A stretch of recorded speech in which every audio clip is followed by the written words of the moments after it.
ஆளுநர் RN ரவியை சந்தித்து பல்வேறு கோரிக்கைகள் அடங்கிய மனுவை அளித்திருக்கிறார் தவேக தலைவர் விஜய். அது தொடர்பான அண்மை செய்தியை பார்த்து வருகிறோம். மேலும் இணைகிறார் செய்தியாளர் ராஜேஷ். ராஜேஷ் வணக்கம். என்னென்ன கோரிக்கைகள்லாம் அந்த மனுவில் குறிப்பிடப்பட்டிருக்கிறது, விவரங்களை வழங்கலாம். வணக்கம். தற்போது தமிழக வெற்றி கழகத்தினுடைய தலைவர் விஜய் அவர்கள் ஆளுநரை சந்தித்திருந்தார். அவரை சந்தித்து ஒரு புகார் மனு ஒன்றையும் கொடுத்திருந்தார். ஒரே பக்கத்தில் கொடுக்கப்பட்ட அந்த மனுவிலே பல்வேறு விஷயங்கள் குறிப்பிடப்பட்டிருந்தது.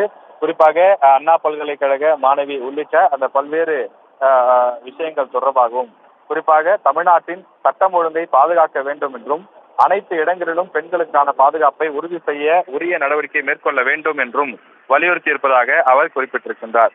மேலும் தமிழகம் முழுவதும் அண்மையில் பெய்த பருவமழை மற்றும் பெஞ்சல் புயலால் பாதிக்கப்பட்ட மக்களுக்கு இன்னும் உரிய நிவாரணம் கிடைக்கவில்லை என்றும், இந்த விவகாரத்தில் மாநில அரசு கேட்கக்கூடிய நிவாரண தொகையை மத்திய அரசு முழுமையாக வழங்க வேண்டும் எனவும் மனுவில் தமிழக வெற்றி கழகத்தின் தலைவர் வலியுறுத்தி இருப்பதாக கட்சியின் சார்பிலே தெரிவிக்கப்பட்டிருக்கின்றது.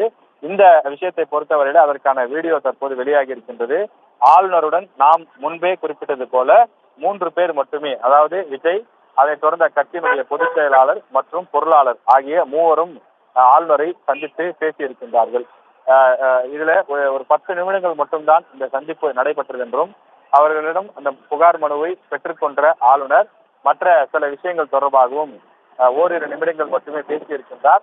அதன் பிறகு ஆளுநர் உணவுக்காக அவர் சென்று விட்டதாகவும், பிறகு இவர்கள் கிளம்பி வந்துவிட்டதாகவும் உள்ள இருக்கக்கூடிய அதிகாரிகள் ஒரு தகவலாக நம்மிடம் தெரிவிக்கின்றார்கள். இந்த சந்திப்பு ஒரு தமிழக வெற்றி கழகத்தை பொறுத்தவரையில ஒரு முக்கியமான சந்திப்பாக பார்க்கப்படுகிறது. காரணம், விஜய் தொடர்ந்து வெளியில் அரசியல் செய்யாமல் இருக்கின்றார், வெளியில் வராமல் தொடர்ந்து ஏசி ரூம் அரசியலை செய்து கொண்டிருக்கிறார் என்று விமர்சனங்கள் முன்வைக்கப்பட்டு வந்த நிலையில் அவற்றிற்கு ஒரு முற்றுப்புள்ளி வைக்கக்கூடிய வகையிலும் ஒரு தொடக்கமாக ஆளுநரை சந்தித்து புகார் மனுவை கொடுத்திருக்கிறார்.